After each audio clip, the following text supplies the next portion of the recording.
Good morning. બરાબર છે, આજે આપણે છે એ ગતિના નિયમનો નવો લેક્ચર સ્ટાર્ટ કરીએ છીએ.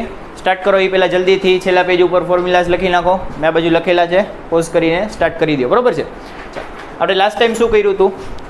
તો સંતુલન વિશે વાત કરતા હતા કે સંતુલન એટલે કે પરિણામી બળ શૂન્ય થાય. અને આપણે એ પણ વાત કરેલી હોય કે પરિણામી બળ 0 થાય એટલે આપણે કહી શકીએ કે એનું એક્સ દિશામાં બળ 0 થાય, વાય દિશામાં બળ 0 થાય અને ઝેડ દિશામાં પણ બળ 0 થાય. બરાબર.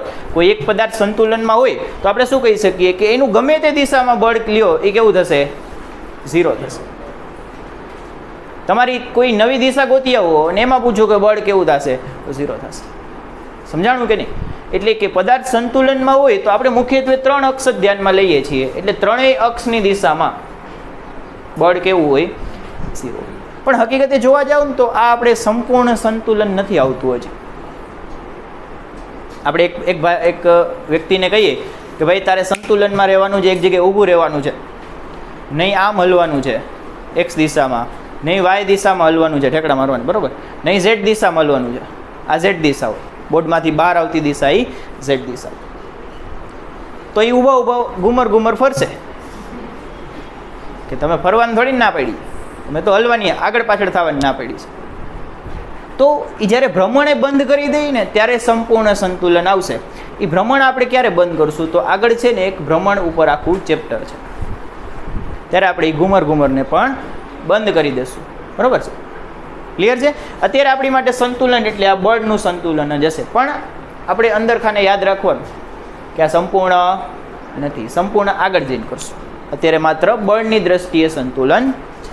બરાબર છે? ચાલો હવે આજનો લેક્ચર સ્ટાર્ટ કરીએ. લાસ્ટ લેક્ચરમાં છે ને હજી આપણે એક વાત કરેલી હતી તણાવ ઉપર. તણાવ એટલે કે બે તણાવ હોય, જોડીમાં હોય, અને કઈ દિશામાં હોય? પદાર્થમાંથી બહાર આવતી દિશામાં તણાવ ઉત્પન્ન થતું હોય છે. પદાર્થ અથવા સપાટી. હંમેશા યાદ રાખવાનું કે તણાવ એ હંમેશા પદાર્થ અને સપાટીમાંથી બહાર આવતી દિશામાં હશે. તણાવ હંમેશા ખેંચે, ક્યારે ધક્કો આપે નહીં. ચાલો હવે આજનો લેક્ચર સ્ટાર્ટ કરીએ. આજે છે આપણે બધું શીખાને એનો ઉપયોગ કરવાનો છે. આંખ બંધ કરીને બે. બરાબર છે? પહેલો દાખલો એક્સ્ટ્રા જ છે, સ્વાધ્યાયના કે ઉદાહરણના આવશે ત્યારે હું બાજુમાં નંબર લખી દઈશ. બરાબર છે? જોઈ લેજે. તો અહીંથી આવે છે બોર્ડ આખું. હા ચાલો. તો આપણી પાસે ધારો કે એક છત છે, એ છત સાથે દોરી બાંધી અને આપણે એક પદાર્થ લટકાવી દીધો છે. કેટલા કિલોનો રાખશો? 10 રાખીએ. બરાબર? હાલો 10 કિલો. 10 કિલોનો પદાર્થ રાખ્યો. હવે આની ઉપર નીચે તરફ કયું બળ લાગશે? ગુરુત્વાકર્ષણ બળ, અથવા આપણે એને વજન બળ કા ડબલ્યુ કહીએ, ડબલ્યુ કહીએ. બરાબર? જી કેવું? તો એ કેટલું થાય? mg જેટલું. ડબલ્યુ એટલે કે આ મજા આવી ગઈ. બરાબર? mg. એમની કિંમત લખો. જીની કિંમત હું અહીંયા તમને કહું છું 10. જો કીધેલી હોય ને તો જ 10 લેવાની. નકા કેટલી લેવાની? 9.8 લેવાની. ચાલો અહીંયા હું તમને કહું જ છું કે જી 10 લેવાનું છે. તો આમાં કિંમત લખો. m છે 10 ગુણ્યા જી છે 10 એટલે એક બળ આવશે 100 ન્યૂટન. તો આપણે કહીએ કે આ બ્લોક ઉપર નીચે તરફ વજન બળ લાગે છે કેટલું? તો વજન બળ લાગ્યું એટલે દોરી ખેંચાશે. ખેંચાય તેમાં શું ઉત્પન્ન થાય? તણાવ. તણાવની દિશા કેમ હોય? કે બહાર આવતી દિશામાં. અને બે તણાવ દોરવાના. તો અહીંયાથી તણાવ હશે ને આમ બહાર જતી દિશામાં હશે, એને આપણે ટી વડે બતાવીએ. અને દોરી અહીંયા પણ બાંધેલી છે એટલે અહીંયાથી પણ એક તણાવ બતાવીએ, એ પણ બહાર આવતી દિશામાં, એને પણ આપણે ટી જ કહીએ. કારણ કે સમગ્ર દોરીમાં તણાવ સરખું હોય. આ પણ મેં લખાયું હોય. એક દોરીમાં તણાવ એક સરખું જોઈએ. શરત શું? આદર્શ હોવી જોઈએ, દળ રહિત હોવી જોઈએ, ખેંચાય નહીં એવી હોવી જોઈએ. બરાબર છે? ચાલો અહીં સુધી ભેગા છો? દોરાઈ ગયું? તણાવ દોરાઈ ગયા, બીજું બળ દોરાઈ ગયું. એમ નહીં, તમારે નહીં, હું તમને ટાઈમ આપીશ. બરાબર? મારી વાત કરું છું, મારે દોરાઈ ગયું. હવે તમને એક નવી વસ્તુ શીખવાડું કે આપણે છે ને આ તો સરળ સિસ્ટમ છે, સરળ તંત્ર છે. અમુક વખતે એવું તંત્ર આવશે કે જેમાં ઘણા બધા પદાર્થ હોય, એક બ્લોક નહીં 3-4 બ્લોક ભેગા મૂકી દીધા હોય, ઘણા બધા બળ લાગતા હોય. તો એ સમયે તંત્ર અઘરું બની જાય. એટલે તંત્રને સહેલું બનાવવા માટે આપણે શું કરીએ કે દરેક પદાર્થને અલગ સાઈડમાં દોરીએ. શું કરીએ? અલગ સાઈડમાં દોરીએ કે ખાલી એની ઉપર જ આપણે જે અવલોકન કરવાનું છે એ કરીએ, એની ઉપરનું પરિણામી બળ ગોતીએ. પછી બીજાનો વારો, પછી ત્રીજાનો વારો. ઘણા બધા પદાર્થ આપેલા હોય એક જ તંત્રમાં, તો આવું કરવું પડે સરળતા માટે. તો આ પદાર્થને અલગ લઈ જઈ અને એનું બળ દર્શાવીને પરિણામી બળ ગોતવું ને, એને ફ્રી બોડી ડાયાગ્રામ દોર્યું કહેવાય. શું દોર્યું કહેવાય? Free body diagram. એ લખી દઉં છું. ફ્રી બોડી, બોડી એટલે પદાર્થ અથવા કણ, ડાયાગ્રામ. ટૂંકમાં એને કહેવાય FBD. બરાબર? ડી ખાસ વાંચજો. તો આનો FBD દોરીએ. આમાં તો એક જ છે ને, એક જ બ્લોક દેખાય છે ને, કે બે દેખાય છે? હા, એક જ દેખાય છે. તો આનો FBD દોરીએ. કે આ બ્લોકને આપણે સાઈડમાં લઈ લઈએ, એનું વજન છે 10 કિલો. દોરી કાઢ નાખી, છતે કાઢ નાખી, ખાલી બ્લોકને એક બતાવી. બ્લોક ઉપર કેટલા બળ લાગે છે? તો એક નીચે લાગે છે એ છે 100 ન્યૂટન, અને એક ઉપર લાગે છે એ છે T તણાવ. આ FBD દોરાઈ. એને અલગ બતાવી અને એની ઉપર લાગતા બધા જ બળ આપણે દર્શાવીએ. હવે એક વસ્તુ તમારે યાદ રાખવાની છે કે તમે આલેખ દોરતા હો ત્યારે આ બાજુને તમે શું કહો? ધન x અક્ષ કહો અને ઋણ x અક્ષ કહો. કારણ કે આ બાજુ 0 1 2 3 4 5 એમ પ્લસમાં હાલતું હોય, આ બાજુ 0 -1 -2 એ રીતે માઇનસમાં ચાલતું હોય. પછી ઉપર સાઈડ પાછું પ્લસ ચાલતું હોય 1 2 3 4, નીચે પાછું. એટલે આને ધન y અક્ષ કહેવાય. અને હજી z પણ આવે, જો બતાવ્યું હોય તો, કે z તમારી બાજુ આવે ને ધન હોય અને બોર્ડની અંદર જતી હોય એ ઋણ હોય. આ યાદ રાખો. +x -x +y -y ધન z ઋણ z. z z જ હોય ને, ધન z અને અંદર જશે ઋણ z. z અત્યારે કામ ન થવાની, આ તો શીખવાડવા માટે કહું છું. ચાલો, તો આને અહીંયા ઉપયોગમાં લેશું અને ઉપર તરફ લાગતા બળ ધન લેશું, નીચે તરફ લાગતા બળ ઋણ લેશું, જમણી તરફ લાગતા બળ ધન લેશું. જબા ધન હોય, હંમેશા યાદ રાખજો. જબા કેવું હોય? ધન હોય. બરાબર? ચાલો, અને ડાબી તરફ લાગતા બળ ઋણ લેશું. સમજાઈ ગયું? આમાં ઉપર નીચે જ છે એટલે વાંધો નથી વધારે. એટલે ઉપર તરફનું કયું આવશે? નીચે તરફનું ઋણ. ચાલો, હવે આને બતાવીએ. બધાય બળનો સરવાળો કરીએ. સરવાળો કરીએ તો T ઉપર તરફ લાગે છે એટલે પ્લસ છે, પ્લસ લખવાની જરૂર નથી. પછી બીજું ઉમેરીએ છીએ, બધાય બળનો સરવાળો કરીએ છીએ. તો આ બળ છે W, નીચે લાગે છે એટલે ઋણ W લખવું પડશે. શું લખવું પડશે? આ પહેલી ને છેલ્લી વાર લખું છું. હવેથી સીધું આમ જ લખીશ. ઉપરવાળા પ્લસ, નીચેવાળા એટલે એક +T ને એક -T. હવે તમને તંત્ર કેવું દેખાય છે? હળિયું કાઢે છે કે સ્થિર છે, સંતુલનમાં છે? તંત્ર સંતુલનમાં લાગે છે કે નહીં? આ બ્લોક અહીંયા શાંતિથી ઊભો છે તો એની ઉપર લાગતું કુલ બળ કેવું હોય? પરિણામી બળ 0 હોય. એટલે અહીં બરાબર કરીને મારે શું મૂકવું પડે? 0, કારણ કે એની ઉપર કુલ બળ કેવું હોય?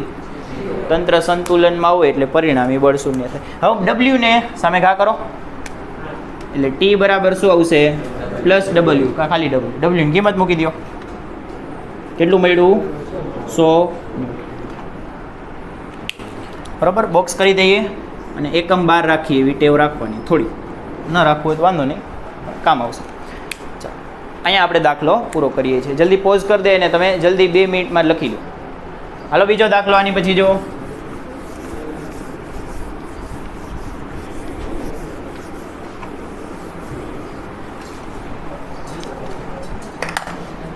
રકમ ભેગે ભેગી જ લખતા જાઓ. બીજું પાછી એક છત દોરીએ. છત આપણે તૈયાર જ રાખશું, બરોબર? ગમે એને લટકાવવું હોય.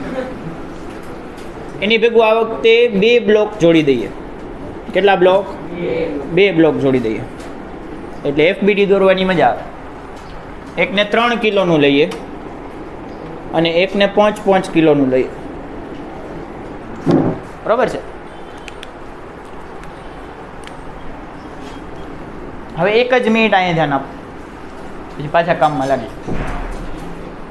કે આનું વજન બળ મારે નીચે બતાવવું હોય તો આમ બતાવાય. અને W1 કઈ ઇઝ ઇક્વલ ટુ m1g. આ m1 છે, g આમાં પણ 10 જ મેં તમને કીધેલું છે. તો mની કિંમત કેટલી છે 5 અને g છે 10, એટલે બળ કેટલું લાગશે 50 નું. હવે જ્યારે આનું તમે વજન બળ બતાવતા હોય ત્યારે આનું નહીં લેવાનું, પોતાનું જ બતાવો. સમજાણું કે નહીં? કે આ 5 કિલો ઉમેરીને અહીંયા 8g નહીં લખવાનું, પોતાનું જ લખવાનું.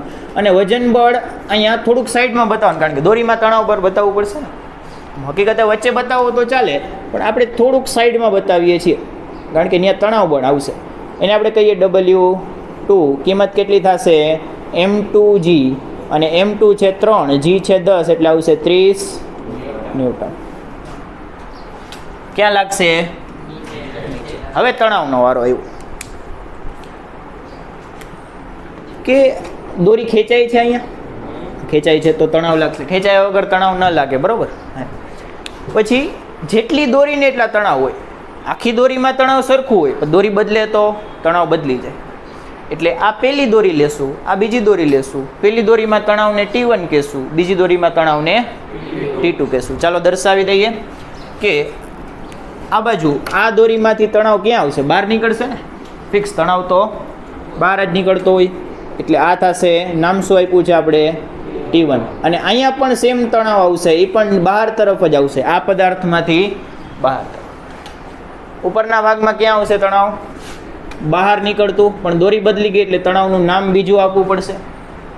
તમે ઉપરવાળાને T1 આપો, મને કોઈ વાંધો નથી. ચાલો હવે અહીંયાથી એક તણાવ આવશે, આવશે, બરોબર છે. ચાલો હવે આને સાઈડમાં લઈ લઈએ, એટલે FBD દોરીએ.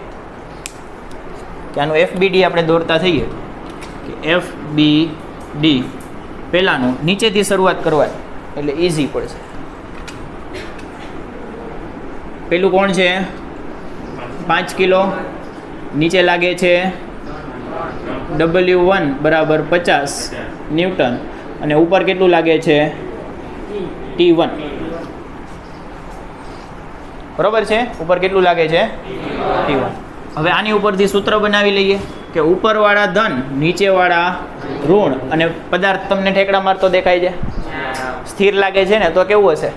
સંતુલનમાં હશે. સંતુલનમાં હશે એટલે બરાબર 0. 50 ને ઓલી બાજુ ઘા કરો, પ્લસ થઈ જાય, એટલે T1 બરાબર 50 ન્યૂટન.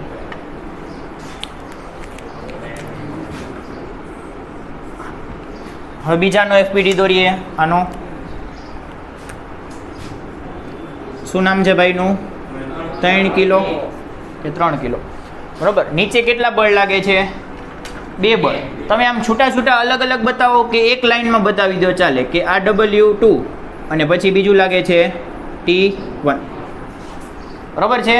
છૂટા છૂટા બતાવો, વાંધો નહીં. એક લાઇનમાં આમ બતાવી દો તો એ પણ કોઈ વાંધો. ઉપર તરફ કોણ લાગે છે? T2. થઈ ગયું? ઉપરવાળા પ્લસ, નીચેવાળા.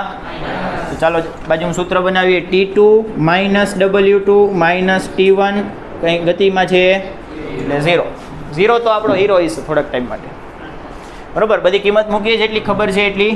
તો T2 W2 છે કેટલું છે 30, અને આ બાજુ T1 ઉપર ગોતી રાખ્યું છે 50 ઇઝ ઇક્વલ ટુ 0. તો આને ઓલી ભાઈ જવા દો, પહેલાં સરવાળો કરી નાખી. -30 -50 80, સામે જવા દો. T2 બરાબર મળી ગયું. ચાલો દાખલો પૂરો લખો. એક મિનિટ તારે છે ને પોઝ ક્યારે કરવાનું ખબર છે? હું આગળ વયો જાઉં ને પછી. ચાલો હવે ટેક્સ્ટનો દાખલો ગણીએ. ઉદાહરણ 5.6.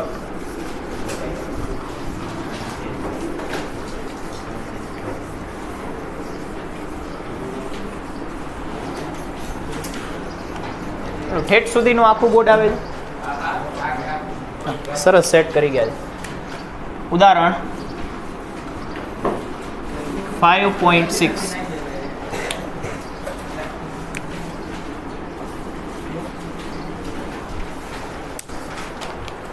એમાં પણ કંઈક છતથી લટકાવ્યું છે.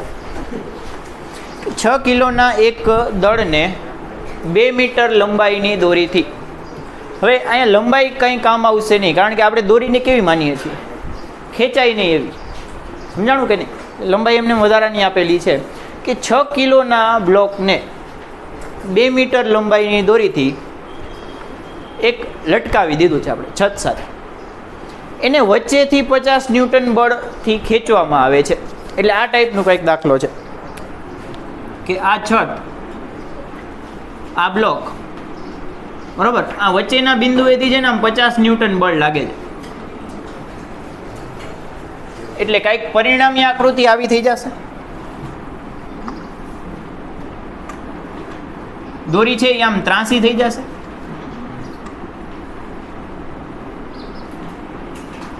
કંઈક ખૂણે વહી જશે દોરી. અને આપણે શું કરવાનું છે કે આ ખૂણો કેટલો બનશે ને એ ગોતી દેવાનું છે. આ થીટા ગોતવાનું છે. સમજાઈ ગયું? અહીંયા કેટલું બળ લાગે છે? 50 ન્યૂટન. ફરીથી કે એક બ્લોક છે એ દોરી સાથે બાંધેલો છે, એને વચ્ચેના બિંદુએથી 50 ન્યૂટન બળ રાખીને આમ ખેંચવામાં આવે છે, તો આ પ્રકારની કંઈક આકૃતિ બનશે. બરોબર છે? આપણે શું કરવાનું છે? આ ખૂણો શોધી દેવાનો છે. તો પહેલાં ધ્યાન આપો. અહીંયા પહેલાં આપણે શું કરીએ? બધાય બળ બતાવી દઈએ કે આનું વજન કેટલું આપ્યું છે? 6 કિલો આપ્યું છે. બરાબર છે? ચાલો, તો નીચે તરફ કેટલું બળ લાગશે એનું? આ ડબલ્યુ mg બરાબર 6 ગુણ્યા જીનું કાંઈ કીધું છે? 10 લઈ લેવાનું કીધું છે, એટલે ગુણ્યા 10 એટલે આવશે 60 ન્યૂટન. તણાવ બતાવી દઈએ. તો તમે જુઓ કે અહીંયા વચ્ચેથી બળ લગાડ્યું ને, આમ તો આખી દોરીમાં એક જ તણાવ હોવું જોઈએ, પણ આ વચ્ચેથી બળ લગાડ્યું ને એટલે બે સ્વતંત્ર અલગ અલગ દોરીની જેમ અહીંયા વર્તન થશે. કે આ નીચેની દોરી અને આ ઉપરની દોરી બંનેમાં તણાવ અલગ અલગ હશે. આ બે અલગ અલગ દોરીની જેવું તંત્ર બની જશે. સમજાઈ ગયું? તો નીચેની દોરીને 1 કહીએ, ઉપરને 2 કહીએ, તો આમાં તણાવ બળ આવશે બહાર તરફ. કેટલું આવશે? T1. અને આ બિંદુએથી પણ બહાર તરફ આવશે T1. આ બિંદુ આપણો આધાર બિંદુ થઈ જશે. ત્યાંથી તણાવ બહાર આવતી દિશા.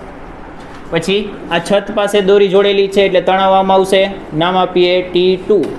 દોરી બદલી ગઈ એવું આપણે વિચારીએ છીએ. પછી આ બિંદુએથી તણાવ આમ આવશે, કેટલું હશે? T2. સમજાણું? આ બિંદુ આધાર બિંદુ થઈ જશે અને આધાર બિંદુમાંથી તણાવ હંમેશા બહાર તરફ. નીચેના ભાગની દોરીમાં T1, ઉપરના ભાગમાં દોરી ત્રાંસી હોય તો તણાવ પણ ત્રાંસું હોય. દોરી આમ જઈને તણાવ કે મારે આમ જવું એમ ન ચાલે. બરાબર છે? દોરીની અંદર જ તણાવ લાગવું જોઈએ, એટલે આપ લાગશે. હવે ફ્રી બોડી ડાયાગ્રામ દોરી.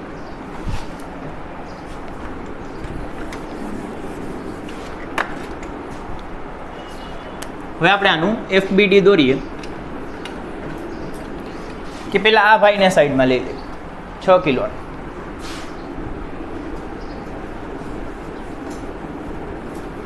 નીચે કેટલું લાગે છે? 60 ન્યૂટન. ઉપર કેટલું લાગે છે? T1. બરોબર છે? ચલો, આની ઉપરથી શું કહી શકીએ? ઉપરવાળા પ્લસ નીચેવાળા માઇનસ ઇઝ ઇક્વલ ટુ સંતુલન છે એટલે 0. એ અમુક દાખલા ગણશું જેમાં સંતુલનમાં નહીં હોય તો 0 નહીં લખીએ, તો શું લખશું એ ત્યારે જોશું. બરોબર છે? તો અહીં T1 કેટલું આવશે? 60 એકમ આવશે ન્યૂટન. ઓલી બાજુ જશે એટલે પ્લસ થઈ જશે. આ આપણો આન્સર. પણ આપણે T1 ગોતવાનું છે. આપણે શું ગોતવાનું છે? થીટા બરાબર કેટલું. ચલો બીજાનો ફ્રી બોડી ડાયાગ્રામ દોરીએ. આ બિંદુને કંઈક નામ આપી દઈએ. P આપીએ. તું O આપજે. બરાબર? હા, અહીંથી P બિંદુ. P બિંદુ ઉપર નીચે તરફ એક બળ લાગે છે. શું નામ છે એનું? T1. એક બળ આમ લાગે છે. શું નામ છે એનું? 50. થોડીક મોટી આકૃતિ દોરીએ, જરૂર પડશે આપણને. કે આ P બિંદુ નીચે લાગશે T1, આ બાજુ લાગશે 50 ન્યૂટન, અને આમ ત્રાંસુ એક લાગશે થીટા ખૂણે T2. ખૂણો બતાવી દઈએ થીટા. હવે અહીંયા શું કરશું? ત્રાંસા બળ લાગતા હોય ત્યારે શું કરવું? તો અંગ્રેજો વાળી રીત છે, ભાગલા પાડો ને રાજ કરો. બસ તો આના ભાગલા તો આપણને પાડતા આવડતા હોય.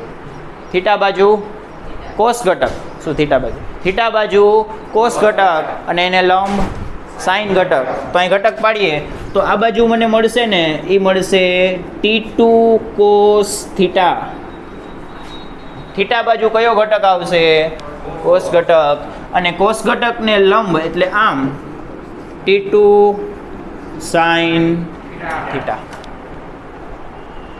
હવે યાદ કરો તંત્ર સંતુલનમાં છે કે નહીં? તો છે. તો આ ત્રણેય દિશામાં બળ કેવા થાય? 0. તો અહીંયા મારે એમ જ કરવું પડશે કે x દિશામાં બળ 0 હશે, y દિશામાં બળ 0 હશે. હવે આને ભૂલી જાઓ, એના ઘટકને ધ્યાનમાં લેવાના. આને ભૂલી જાઓ, એના તો તોડી નાખ્યું આપણે. એના ઘટક ધ્યાનમાં લેવાના, બરોબર છે. અને તંત્ર સંતુલનમાં હોય એટલે બળ 0, ગમે તે દિશામાં બળ 0, એટલે x દિશામાં પણ બળ 0 અને y દિશામાં પણ બળ 0. તો આપણે એ જ કરીએ કે હવે તંત્ર સંતુલનમાં હોવાથી x દિશામાં કુલ બળ કે જેને Fx કહેવાય એ કેવું થાય? બરોબર. પહેલાં x દિશાનું કરી લઈએ. x દિશામાં જમણી બાજુ કેવો હોય? પ્લસ. જબા ધન હોય હંમેશા યાદ રાખો, ને ડાબી બાજુ ઋણ હોય. તો આ પ્લસ એટલે અહીં કહેશું કે 50 પ્લસ છે અને આ બાજુ માઇનસ T2 સાઇન થીટા. તંત્ર સંતુલનમાં છે એટલે બરાબર 0. માઇનસવાળાને ઓલી બાજુ ઘા કરો એટલે 50 બરાબર T2 સાઇન. આને સમીકરણ નંબર 1 બોલી જઈએ, બરોબર. કાં પછી હજી આને થોડુંક ફેરવીને લખવું હોય તો વાંધો નહીં, કે આ બાજુ આને લખીએ. આમ લખાય ને, T2 સાઇન થીટા બરાબર 50 લખાય જ ને, એમાં શું વાંધો છે? આને આપણે કહી દઈએ સમીકરણ નંબર 1. બીજાનું સમીકરણ y દિશામાં પણ બળ કેવું બનાવીએ? નીચે સુધી આવે છે. ચાલો y દિશામાં પણ બળ 0 કરાવીએ. y દિશામાં કુલ બળ બરાબર 0, બરાબર. એને તમે Fy કહી શકો. આપણે આગળ જઈને આખું નહીં લખીએ, ખાલી Fy લખી નાખશું. તો y દિશામાં ઉપરવાળા પ્લસ, નીચેવાળા માઇનસ, એટલે કે T2 cos theta minus T1 સંતુલનમાં છે એટલે બરાબર 0. T1 ની કિંમત ખબર છે મને, 60 ન્યૂટન. એટલે મૂકી દઉં T2 કોસ થીટા માઇનસ 60 બરાબર 0. તો અહીંથી મને મળશે કે T2 કોસ થીટા બરાબર 60 ન્યૂટન. આને આપણે કહીશું સમીકરણ નંબર 2. આમાં ન્યૂટન લખવાની જરૂર નથી. 2 સમીકરણ મળ્યા. હવે 1/2 કરીએ. સમીકરણ 1 ભાગ્યા સમીકરણ 2.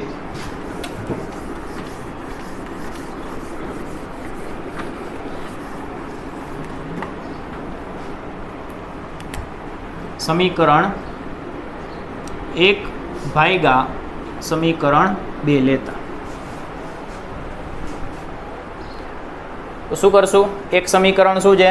બેયની જમણી બાજુનો ભાગાકાર કરવાનો અને ડાબી બાજુનો ભાગાકાર કરવાનો. તો ટી સાઇન થીટા ભાગ્યા ટી કોસ થીટા બરાબર. ડાબી બાજુ કોણ છે? 50 અને આ બાજુ છે 60. એટલે 50 ભાગ્યા 60. ફૂટતું હોય ઉડાડો તો T2 ઉકલી ગયું, ઓલી બાજુ મીંડું ઉકલી ગયું. ચાલો, સાઇનના છેદમાં કોસ tan થીટા થાય. શું થાય? સાઇનના છેદમાં કોસ એટલે થાય tan થીટા બરાબર. આનો ભાગાકાર કરશો એટલે 0.833 આવશે બરાબર. ભાગાકાર કરીએ એટલે કેટલો આવશે? 0.800. હવે તમને ટેબલ જોતા આવડતું હોય તો ટેબલ ઓપન કરો.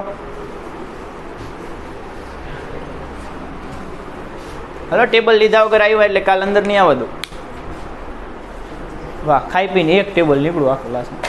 બીજું, ટેબલમાં શું કરવાનું તમારે જોતા કદાચ તમને આવડતું જોઈએ, શીખવાડેલું જ છે બરાબર, કે નેચરલ 10માં જવાનું.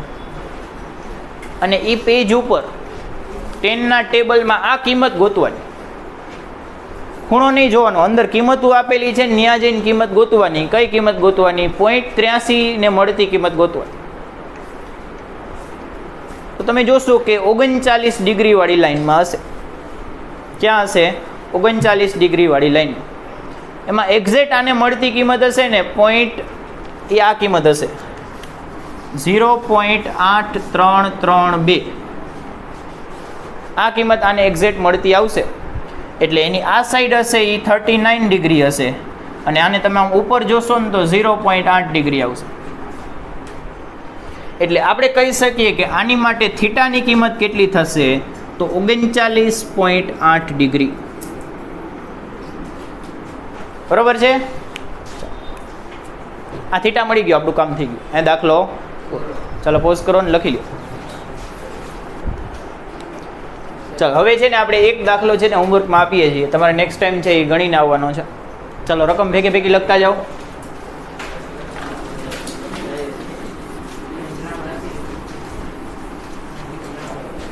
હા, એક્સ્ટ્રામાં જ છે.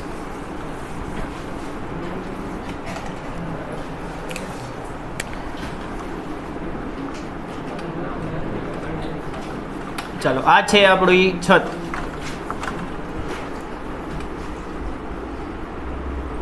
છતમાં આ વખતે આપણે 2 દોરી બાંધી છે અને નીચે વજન લટકાવ્યું છે 6 કિલોનું લટકાવ્યું.